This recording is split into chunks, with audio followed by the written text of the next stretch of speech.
ఆంధ్రప్రదేశ్ నందు నివసించు వికలాంగ సోదరీ సోదరులకు ఐడియా సతీష్ ద్వారా ఒక విన్నపం. ఆంధ్రప్రదేశ్ రాష్ట్రం ఏర్పడి సుమారు 10 సంవత్సరాలు అవుతుంది. ఇప్పటికీ మన కార్పొరేషన్ 2 చైర్మన్లుగా చేసినారు. ఇద్దరు చైర్మన్లు కూడా ఏ విధంగా ఎన్నుకోబడ్డారో మనందరికీ తెలిసిన విషయం.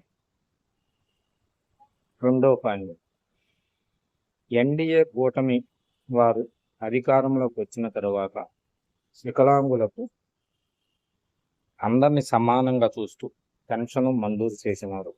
దీనికి ఐడియా తరపున ధన్యవాదాలు తెలియజేశారు. కానీ ఎన్డీఏ కూటమి సభ్యులు వారు సీఎం గారి సామాజిక వర్గానికి కాకుండా ఇదివరకు చైర్మన్గా చేసిన వారికి కాకుండా వికలాంగుల సమస్యలపై పోరాడి గళమెత్తి చేసిన వారిని పరిశీలించి వారికి ఒక అవకాశం ఇవ్వాలని కోరుతుంది. ఇప్పటి వరకు చైర్మన్గా చేసినటువంటి వారు మనకు కార్పొరేషన్ ద్వారా ఏ విధంగా సహాయ సహకారాలు అందించినది కూడా వికలాంగులకి, అధికారులకు, నాయకులకు అందరికీ తెలుసు.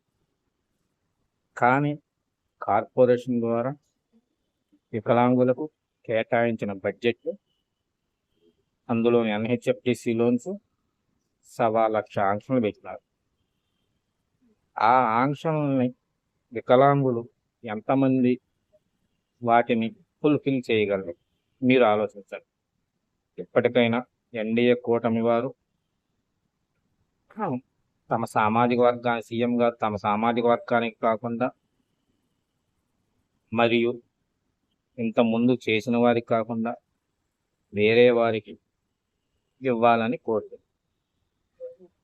ఇప్పటి వరకు చేసిన 2 చైర్మన్లు వైసీపీ గవర్నమెంట్లో వైసీపీ చైర్మన్ కాకుండా ప్రతిపక్ష చైర్మన్ గారు వైసీపీ గవర్నమెంట్లో వికలాంగుల సమస్యలపై గళమెత్తినారా అని నేను అడుగుతున్నాను మిమ్మల్ని. వికలాంగుల మిత్రులు, సోదరులు మీకు తెలిసి ఉంటే చెప్పండి. నాకు తెలిసినంత మటుకి 95,000 పెన్షన్లు క్యాన్సిల్ చేశారు. ఏ రోజున్నా మాట్లాడినారా? ఎన్హెచ్ఎఫ్డిసి లోన్స్లో 1,00,000 కండిషన్స్ పెట్టినారు. వాటిని ఏమైనా తొలగించగలిగినారా? పోయినసారి నియోజకవర్గానికి 10 బళ్ళు ఇచ్చారు. అప్పుడేమన్నా మాట్లాడినారా? నాకు తెలియదు. మీకు ఎవరికైనా తెలిస్తే చెప్పండి, తెలుసుకుంటానని విజ్ఞప్తి చేస్తాను. అంతేకాకుండా వైసీపీ గవర్నమెంట్లో గ్రామ వార్డు సచివాలయాల ద్వారా పోస్టులు ఫిలప్ చేసినారు. దాంట్లో మనకు సుమారు 6,000 పోస్టులు రావాలి. ఏమి అన్నా దాని మీద గళమెత్తినారా అని నేను ప్రశ్నిస్తున్నాను, అడుగుతున్నాను. అందువల్ల ఎన్డీఏ కూటమి వారు మరొకసారి పరిశీలించి తమ సామాజిక సీఎం గారి సామాజిక వర్గానికి కాకుండా, ఇదివరకు చేసిన వారికి కాకుండా కొత్త వారికి అవకాశం ఇవ్వాలని ఐడియా సతీష్ ద్వారా విజ్ఞప్తి చేయొచ్చు. జై హింద్. దీనిలో ఏమైనా తప్పు ఉంటే క్షమించగలరని మరొకసారి మీకు మనవి చేయొచ్చు.